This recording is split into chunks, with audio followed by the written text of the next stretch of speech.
So many of you have seen this before. This is symbolic of man's intense energy usage.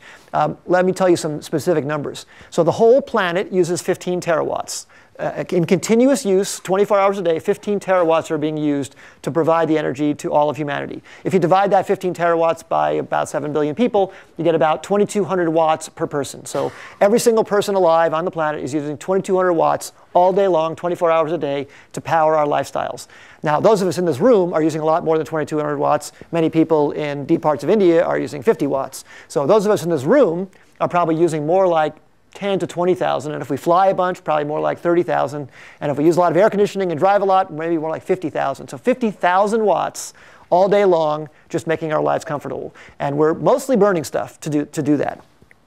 And just to get a sense of the energy, a typical family has 24 horses running for them at full out all day long, producing energy if you just convert it to horsepower. Just to give you a sense of, we don't really think about the energy because it's burned somewhere else to make our electricity. The fumes go somewhere else. The electrons come over copper, so we don't see any of it. The big pipelines that bring stuff over, it's mostly hidden from us. We go to the gas station, all the tanks run to ground. We fill our tanks and drive around. So we don't see it. If we were actually taking care of and feeding 24 horses constantly, we would sort of be more aware of the energy usage. But we don't. It's really, we've done a good job of making it invisible to us. Another interesting statistic on what's happened just in the last few years. In the United States, there's now 1.8 people per household and 1.9 cars per household. So we have more cars per household than we do people. And that just shows our love of, we love taking our bodies, wrapping them in 2 tons of steel, and moving it somewhere else. And you think about how much energy we're doing to carry that 2 tons of steel along with our bodies. It's just unbelievable, and yet we just do it because it's relatively inexpensive. We've come up with a great way to make it not cost that much. Now, the problem is, if we run out of the stuff, it's going to cost a lot. It's going to cause a lot of resource battles, a lot of fighting. And here's why I think we're going to have some of those challenges.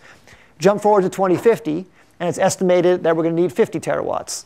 And the 50 terawatts is not so much because of population growth, because people believe the population growth is going to slow down, and we're only going to be at about 9 billion people by 2050. So even with conservative population growth, we're going to need 50 terawatts because we're lifting so many people out of poverty. And the first thing people want when they get lifted out of poverty is they want their car, and they want their plasma screen, and they want their iPhone. iPhone doesn't use that much energy, but they want all the electronics that we have and all the electricity production that we have. And if you take the number of people on the planet times somewhat closer, not quite our standard of living, but even a little bit of, you get to 50 terawatts. So there's a 35 terawatt gap between the 15 terawatts we're burning right now and where we need to get.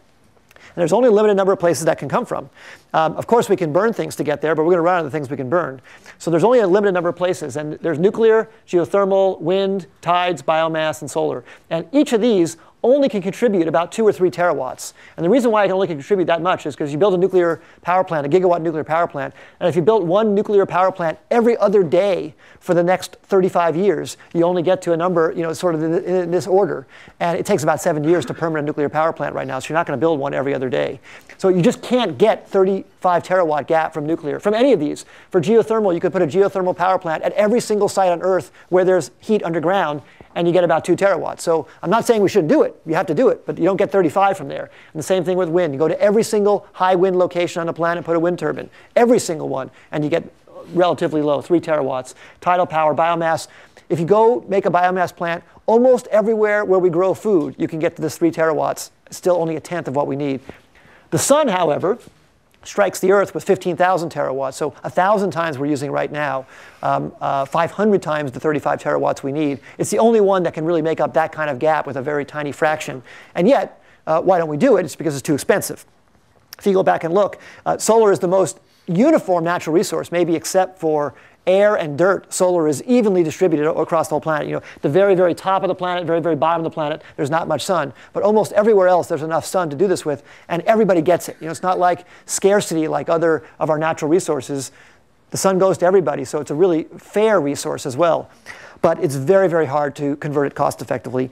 It also takes a relatively small amount of land. People talk about how much land it takes, but you can power the whole United States with a square 83 miles by 83 miles. So you wouldn't put it all in one spot. You spread it around, but it's a relatively doable amount of space. And of course, you can power all of Europe with a square about the same size, actually a little smaller, in the northern Sahara Desert. So you can really practically make it happen if we could get the cost right. And the problem has been that it's been too much. Earlier this decade, solar was costing about 4 times other ways of making electricity, for example. Now it's down to about 2 times. We've made a lot of progress in the last 8 years since this chart came out, last 9 years. But it's still 2 times too expensive. So the way solar has been going so far, it's all been with subsidies. And I really believe that solar energy is just a novelty until it can beat the price of fossil fuels without subsidies. So there's a lot of interest around the world, but the governments don't have the money, and the amount of money is too great to be able to subsidize the gap between the cost of fossil fuels and solar. But once you cross the price of fossil fuels with solar, then it will take off wildly, because then it will be an enormous profit opportunity. I mean, even if you beat the price of fossil fuel generated electricity by 1/100th of a cent, that would be unbelievable. You don't have to beat it by a lot, because it's a commodity. You beat a commodity by a little bit, and then just people flock to that because they can make a profit there. So there's an unbelievable opportunity if you can just get that last factor of 2 out. And people are working on it.